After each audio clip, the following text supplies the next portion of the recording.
Okay, good morning. I have a few questions for you. Could you tell us what is your background, career path?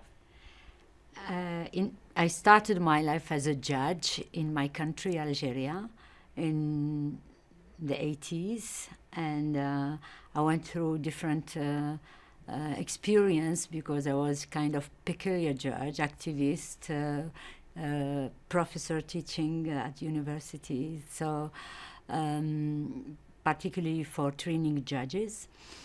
And then I also worked as an advisor to the Minister of Justice, President of the Republic, on issues related to human rights, justice reform, and then I end up with the United Nations, first as part-time as special rapporteur, and then as special representative, deputy special representative, secretary-general for the Congo, and then for children in armed conflict. The latest appointment is the SRG and Chief of MONUSCO since few weeks. How do you like being the SRSG in MONUSCO? First of all, I think Congo is a place that is close to my heart. I spent 4 years in this country as GSRG at a time of great challenge, but at the same time I witnessed things happening, changing, and also I saw how the UN can make a difference in the lives of people that are going through harsh condition, conflict, suffering. So that's why when I was offered the opportunity to return, even it is a very challenging context, you know that the election is taking place this year, but I thought that maybe because of my experience in the past, then I could make a small difference that can help people to stabilize this great country in Africa. Thank you. As a female leader in the UN, what do you do different?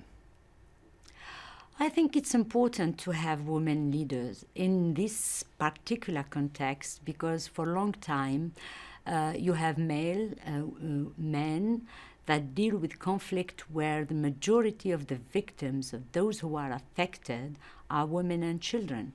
So I think the perspective of a woman that have the background and the expertise is extremely important because you will then have different perspective with men and women change the mindset, working on more focusing on the victim, focusing on what we can achieve not only through fight or war, but to bring this perspective of let people understand that in a country that is going through an internal conflict, you will never win by arms. You have to win the heart and the mind of the people. You have to ensure transformation within in the relationship between men and women, in the relationship between those who govern the country and those who are the citizen or the people living in the country. So all these things I think a woman can help. I'm not saying that men don't have this compassion or don't have this perspective, but sometimes it's good to bring the mindset of a woman and help people to understand that particularly for the UN, we are not going in a country to fight. We are going in a country to stabilize, to help people build their nation, help people to come together and build a future for themselves, for their children. So I think it's important to have both men and women. Thank you. One last question. What message would you send to women leaders around the globe who are considering a move into the United Nations? I always say that this is a great place because it's when you are in the UN, first of all, you realize you are not in your country, in your place, inside your border, the only one. You see that, first of all, our problems are interlinked. you will see that you are not so different from others.